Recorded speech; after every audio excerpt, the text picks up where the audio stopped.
மஹாரிஜுல் ஹுரூஃப் என்கிற எழுத்துக்களின் பிறப்பிடங்கள். குர்ஆனை முறையாக கற்றுக்கொள்ள வேண்டுமென்றால் முதலில் அரபு எழுத்துக்களின் உச்சரிப்புகளை அறிந்து சரியான முறையில் பயிற்சி எடுப்பது அவசியமானதாகும். மஹ்ரஜ் என்றால் என்ன? ஹரஜ என்றால் அரபியில் வெளியேறினான்.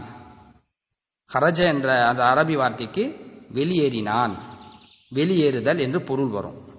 மஹ்ரஜ் என்றால் எழுத்துக்கள் வெளியேறும் இடம் அல்லது உச்சரிக்கப்படும் இடம் என்று பொருளாகும்.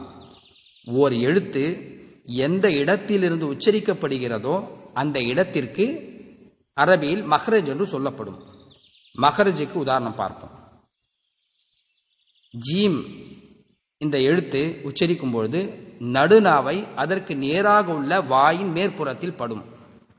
அப்போ நடுநாவு தான் ஜீமுடைய மஹ்ரஜ். மேலும் இன்னொரு எழுத்து ஷீன். ஷீன் என்று சொல்லும் போதும் சரி, நடுநாவு அதற்கு நேராக உள்ள வாயின் மேற்புறத்தில் கொண்டு செல்வோம். அப்போ ஷீனுடைய மஹ்ரஜும் நடுநாவுத்தான். மேலும் யாவுடைய மஹ்ரஜும் நடுநாவுத்தான். அப்போ நடுநாவில் இருந்து வரக்கூடிய இந்த 3 எழுத்துமே ஒரு குடும்பம் சார்ந்தவை. அரபு மொழியில் பா முதல் யா வரை மொத்தம் 28 எழுத்துக்கள் உள்ளன. ஆக 28 எழுத்துக்களும் 17 பிறப்பிடங்களை கொண்டது. மேலும் இந்த 28 அரபி எழுத்துக்களையும் 2 வகையாக பிரித்து பார்க்கலாம்.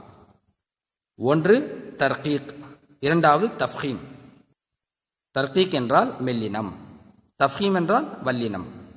இந்த எழுத்துக்களை எளிமையாக ஒரு சின்ன உதாரணத்தின் மூலம் நாம் புரிந்து கொள்ளலாம்.